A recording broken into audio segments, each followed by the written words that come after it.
اعوذ باللہ من الشیطان الرجیم بسم اللہ الرحمن الرحیم یا صاحب الجمال و یا سید البشر من وجهک المنی لقد نور القمر لا يمكن الثناء كما كان حقه بعد از خدا بزرگ تو وہی قصہ مختصر رضی اللہ عنہ سیدنا و مولانا محمد صلی اللہ علیہ وآلہ وسلم ما هو اہلہ یا رب لک الحمد كما ينبغي لجلال وجهک وعظیم سلطانک رب اشرح لي صدری ويسر لي امری واحلل عقدۃ من لسانی یفقهوا قولی رب زدنی علما رب زدنی علما رب زدنی علما۔ السلام علیکم ورحمۃ اللہ وبرکاتہ۔ میں حافظہ افرا جاوید اسلام آپ سب سے مخاطب ہوں اپنے یوٹیوب چینل انفینٹ اسلام میں آپ سب کو خوش آمدید کہتی ہوں۔ امید کرتی ہوں آپ سب خیریت سے ہوں گے، زندگی پرسکون پر اطمینان اور ایمان بالخیر گزر رہی ہوگی۔ پارہ نمبر 19 سورۃ الشعراء اردو ترجمہ اور تفسیر آیت نمبر 191 تک ہم گزشتہ اسباق میں پڑھ چکے ہیں۔ آج کے سبق میں آیت نمبر 192 سے باقاعدہ آغاز کیا جا رہا ہے۔ اس سورہ کا آغاز اس بات سے ہوا تھا کہ کفار قرآن کریم کو اللہ تبارک و تعالیٰ کا کلام ماننے کے لیے تیار نہیں تھے، جس سے نبی پاک صلی اللہ علیہ وآلہ وسلم کو سخت دکھ پہنچتا تھا۔ تو اللہ تعالیٰ نے اپنے محبوب کو مطمئن فرمانے کے لیے متعدد انبیاء اور ان کی قوموں کے حالات بیان فرمائے۔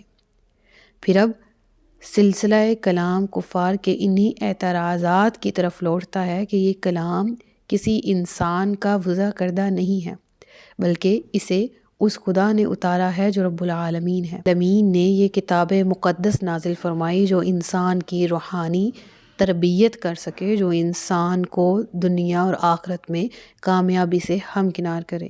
بے شک یہ قرآن رب العالمین کا اتارا ہوا ہے، اسے روح الامین لے کر نازل ہوئے۔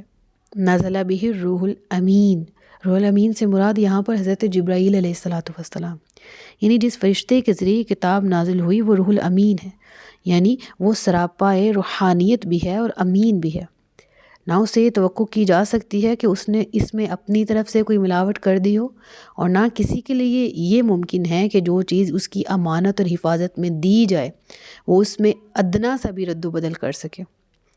تو اسی مقام کی نزاکت کے پیش نظر یہاں پر حضرت جبرائیل علیہ السلام کو نام کے ساتھ نہیں بلکہ ان کی دو عظیم صفتوں کے ساتھ یہاں پر بیان کیا گیا کہ نزل بہ الروح الامین، اسے روح الامین یعنی فرشتوں کے سردار حضرت جبرائیل علیہ السلام لے کر نازل ہوئے ہیں۔ کہاں پر؟ علی قلبک لتکون من المنذرین، آپ کے قلب منیر پر، تاکہ آپ ڈر سنانے والوں میں سے ہو جائیں۔ یعنی اس کا نزول نبی پاک صلی اللہ علیہ وآلہ وسلم کے قلب انور پر ہوا، اور جو چیز دل میں اترتی ہے اس میں نہ کسی کمی بیشی کا احتمال ہوتا ہے اور نہ یہ امکان ہوتا ہے کہ اس کو صحیح طور پر سمجھا نہ گیا ہو۔ یعنی آیت کا خلاصہ کیا ہوا کہ یہ کتاب مقدس ہے جس کو مقدس ہستی یعنی جبرائیل علیہ السلام اللہ کے حکم سے نبی پاک صلی اللہ علیہ وآلہ وسلم کی مقدس ذات تک پہنچاتے، یعنی کتاب پیغام بھی مقدس، جس کی طرف سے بھیجا گیا وہ ذات بھی مقدس، جو لے کے آنے والا ہے وہ بھی مقدس، اور جس پر نازل کیا گیا وہ قلب بھی مقدس، وہ ذات بھی مقدس۔ اور پھر آگے جو قرآن کی صفت ہے وہ کیا ہے کہ بلسان عربی مبین، روشن عربی زبان میں، یعنی ام اللسان کہا جاتا ہے عربی زبان کو، کہ رب العالمین نے قرآن کو نازل کیا جس زبان میں کیا وہ زبان بھی تمام زبانوں کی ماں، ام اللسان، جامع زبان اور مفصل زبان۔ وَإِنَّهُ فِي زُبُرِ الْأَوَّلِينَ، اور اس کا ذکر خیر پہلے لوگوں کی کتابوں میں بھی ہے۔ یعنی زبور کی جمع ہے جس کا معنی ہے کتاب۔ اولین سے مراد یہاں پر کیا ہے؟ سابقہ انبیاء اور رسل، یعنی اس کتاب مقدس کا تذکرہ پہلی کتابوں میں بھی مذکور ہے۔ اب یہاں پر ذکر ہے نا وَإِنَّهُ لَفِي زُبُرِ الْأَوَّلِينَ، تو انہو سے مراد علماء کہتے ہیں قرآن بھی ہے، اور اس سے مراد اس کا جو مرجع ہے جس کی طرف یہ ضمیر لوٹ رہی ہے وہ نبی پاک صلی اللہ علیہ وآلہ وسلم کی ذات مبارک بھی ہو سکتی ہے۔ تو اس صورت میں اس آیت کا معنی یہ ہوگا کہ جس رسول کے قلب منور پر یہ کتاب نازل کی گئی ہے ان کے اور صاف سابقہ آسمانی کتابوں میں موجود ہیں، اور سب انبیاء نے اپنی امتوں کو حضور صلی اللہ علیہ وآلہ وسلم کی آمد کی اطلاع دی اور حضور صلی اللہ علیہ وآلہ وسلم پر ایمان لانے کی تاکید بھی فرمائی۔ تو اگلی آیت ہے اولم یکن لہم آیۃ ان یعلمہ علماء بنی اسرائیل۔ اہل مکہ یہود کو صاحب کتاب اور اہل علم خیال کرتے تھے، تو انہوں نے ایک وفد یثرب کے علماء یہود کی طرف روانہ کیا تاکہ وہ نبی پاک صلی اللہ علیہ وآلہ وسلم کے متعلق ان سے کچھ دریافت کریں۔ علماء یہود نے بتایا کہ بالکل یہ ان کے ظہور کا وقت قریب آ چکا ہے اور ان کی نعت اور صفات تورات میں موجود ہیں۔ انہوں نے نبی پاک صلی اللہ علیہ وآلہ وسلم کی بعثت کی گواہی جو تورات میں موجود تھی اور وہ وقت، انہوں نے کہا وہ قریب ہے کہ وہ نبی آنے والا ہے۔ جب آقا علیہ الصلوۃ والسلام نے اپنی نبوت کا اعلان کیا تو اس کی شورٹی کے لیے علماء یہود کے پاس پہنچے کہ آپ کی کتابوں میں کیا لکھا ہے، آسمانی کتابوں میں۔ تو علماء یہود کہتے ہیں کہ وہ وقت بالکل قریب آ چکا ہے اور ان کی جو نشانیاں ہیں محمد مصطفیٰ صلی اللہ علیہ وآلہ وسلم کی، وہ ہماری کتابوں میں موجود ہے۔ یہ سن کر بھی اہل مکہ کے مشرکین جو ہیں وہ ایمان نہیں لائے تھے۔ میجورٹی آف دیم انہوں نے اسلام قبول نہیں کیا۔ اس کا ذکر ہے اس آیت میں کہ کیا یہ بات ان کے لیے نشانی نہ تھی کہ اس نبی کو بنی اسرائیل کے علماء جانتے ہیں، اور اگر ہم اسے کسی غیر عربی شخص پر اتارتے پھر وہ ان کے سامنے قرآن کو پڑھتا جب بھی وہ اس پر ایمان لانے والے نہ تھے۔ یوں ہی ہم نے مجرموں کے دلوں میں اس قرآن کے جھٹلانے کو داخل کر دیا، وہ اس پر ایمان نہ لائیں گے یہاں تک کہ دردناک عذاب دیکھ لیں، اور وہ عذاب اچانک ان پر آئے گا اور انہیں خبر بھی نہ ہوگی، پھر کہیں گے کیا ہمیں کچھ مہلت ملے گی؟ تو کیا ہمارے عذاب کو جلدی مانگتے ہیں؟ بھلا دیکھو کہ اگر ہم کچھ سال انہیں فائدہ اٹھانے کو دیں پھر ان پر وہ عذاب آ جائے جس کا ان سے وعدہ کیا گیا تھا، تو کیا وہ سامان ان کے کام آئے گا جس سے ہمیں انہیں فائدہ اٹھانے کا ہم نے انہیں موقع دیا تھا؟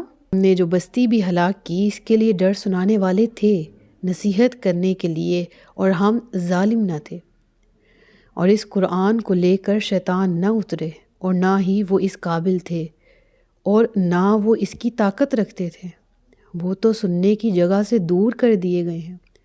تو اللہ کے سوا کسی دوسرے معبود کی عبادت نہ کرو ورنہ عذاب والوں میں سے ہو جاؤ گے۔ کفار یہ بھی کہا کرتے تھے کہ یہ کلام ان پر یعنی نبی پاک صلی اللہ علیہ وآلہ وسلم پر جنات اور شیاطین کی طرف سے القاء کیا جاتا ہے۔ ان کے اس عقیدے کا پرزور رد فرمایا گیا اور کہا گیا کہ شیاطین کا کام گمراہ کرنا ہے اور کفر و شرک کی ترغیب دینا ہے، اور قرآن کریم صراط مستقیم پر چلنے کی دعوت دیتا ہے، لہٰذا شیاطین اور جنات تو اس لائق ہیں ہی نہیں کہ وہ اس قرآن کا مقابلہ کر سکیں یا اس قرآن کو علیہ باللہ القاء کر سکیں۔ یعنی اے کفار مکہ، تم شیاطین کی طرف نسبت کرتے ہو کہ وہ اس قرآن کو نبی پاک تک پہنچانے والے ہیں، یعنی یہ شیاطین کا کلام ہے علیہ باللہ۔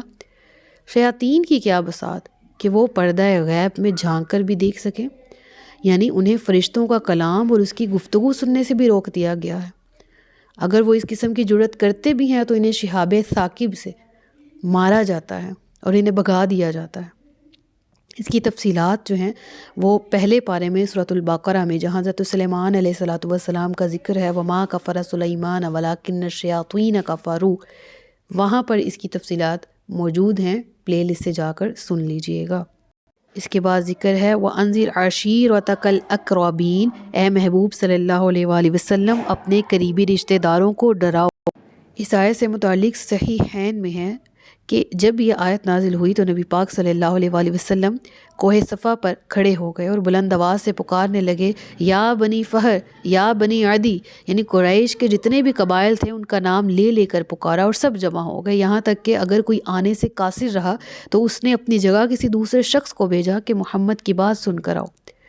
تو جب تمام مجمع جمع ہو گیا تو آقا علیہ الصلوۃ والسلام نے فرمایا کہ اگر میں تمہیں بتاؤں کہ اس وادی سے دشمن حملہ کرنے والے دشمنوں کی فوج آ کر تم پر حملہ کر دے گی تو کیا تم میری بات مانو گے؟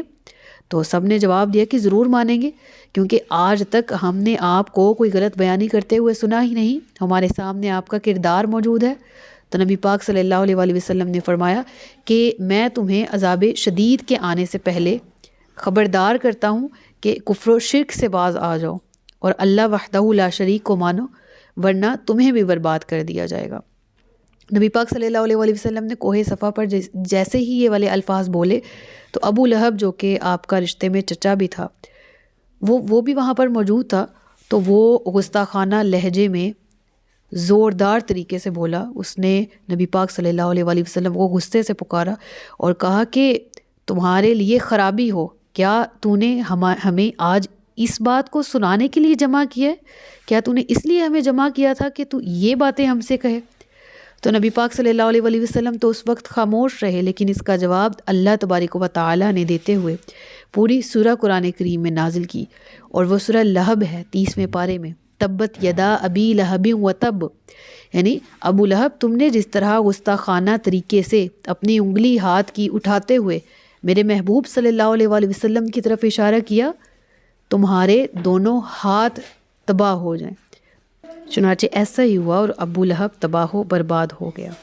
پھر ذکر آتا ہے اور اپنے پیروکار مسلمانوں کے لیے اپنی رحمت کا بازو بچھاؤ، پھر اگر وہ تمہارا حکم نہ مانے تو فرما دو میں تمہارے اعمال سے بیزار ہوں، اور اس پر بھروسہ کرو جو عزت والا رحم فرمانے والا ہے، جو تمہیں دیکھتا ہے جب تم کھڑے ہوتے ہو، اور نمازیوں میں تمہارے دوہرا فرمانے کو دیکھتا ہے، بے شک وہی سننے والا اور جاننے والا ہے۔